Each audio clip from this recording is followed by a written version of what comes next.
నేను మా అమ్మకు వాడుకున్నాను. మా అమ్మకు వాడుకున్న తర్వాత మా అమ్మకు అది 25 కేజీలు బరువు తగ్గింది. అదేవిధంగా 20 సంవత్సరాల నుంచి లో బీపీ, గ్యాస్ ట్రబుల్, మోకాలు నడుము చాలా వరకు కంట్రోల్ లేదు. నేను ఎప్పుడైతే మా అమ్మకు మంచి జరిగిందో ఇదేదో బాగుందని చెప్పేసి నేను దీని గురించి ట్రైనింగ్ తీసుకుని, మా అమ్మ లాంటి వాళ్ళు ప్రతి ఒక్క ఇంట్లో ఉన్నారు, ప్రతి ఒక్క బజార్లో ఉన్నారు, వాళ్ళకి సహాయం చేయాలనే ఉద్దేశంతో నేను కొన్ని దగ్గర 350 మందికి పైనే మంచి ఆరోగ్యం ఇచ్చాను. ఆరోగ్యం అంటే ఏం చెప్పాను?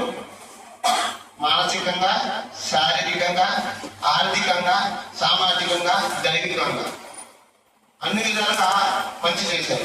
సో ఇక్కడ మీకు చెకప్ చేస్తాను. దీని పేరే BMI, బాడీ మాస్ ఇండెక్స్. ఇప్పుడు మీకు ఏదైనా సమస్య ఉండి ఆ డాక్టర్ దగ్గరికి వెళ్ళినప్పుడు ఏం చేస్తాడు?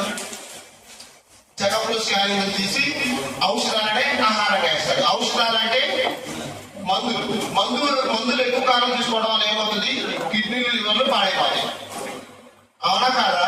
సరే, ఆహారం ఎక్కువ కాలం తీసుకోవడం వల్ల, ఆహారం ఔషధంగా తీసుకోవడం వల్ల ఎంతకాలం తీసుకున్నా ఆరోగ్యంగా ఉండడం. అవునా కాదా? సో మన యొక్క ముఖ్య ఉద్దేశం ఏంటంటే prevention is better than cure. అంటే రోగ నివారణ కంటే నిరోధన ఉత్తమం. నిరోధన ఎప్పుడు? ముందుగా తెలుసుకున్నప్పుడు. సో ఈ నిరోధన కొరకు మేము మీకు BMI చెకప్ చేసి మీకు ప్రజెంట్ ఏ సమస్యలు ఉన్నాయో తెలుసుకొని ఫ్యూచర్ లో ఏ సమస్య చెప్పి మీ యొక్క పారామీటర్స్, ఎత్తు, ఒక వ్యక్తి ఆరోగ్యవంతంగా ఉండాలి అంటే అతని ఎత్తుకు తగ్గ బరువులో ఉండాలి, కొవ్వు శాతం కరెక్ట్ గా ఉండాలి, కండ శాతం కరెక్ట్ గా ఉండాలి, ఒంట్లో ఉన్న అవయవాల పనితీరు మన వయసుకు తగ్గట్టు పనిచేయాలి. అలా కదా? సో వీటన్నిటి గురించి మీరు భోజనం చేసిన తర్వాత ప్రతి ఒక్కరికి, అంటే మీరు